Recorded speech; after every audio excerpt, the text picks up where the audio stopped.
जो शख्स किसी मालदार के माल की ख्वाहिश के लिए उसकी ताज़ीम के लिए अपनी जगह से उठा, उसका 2/3 दीन जाता रहा।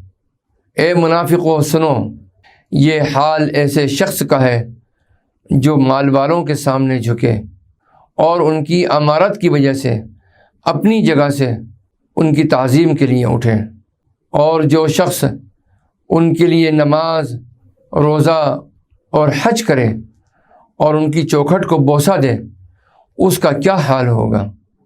शिर्क करने वालों, अल्लाह और उसके रसूल सल्लल्लाहु अलैहि वसल्लम की तुम्हें क्या ख़बर है।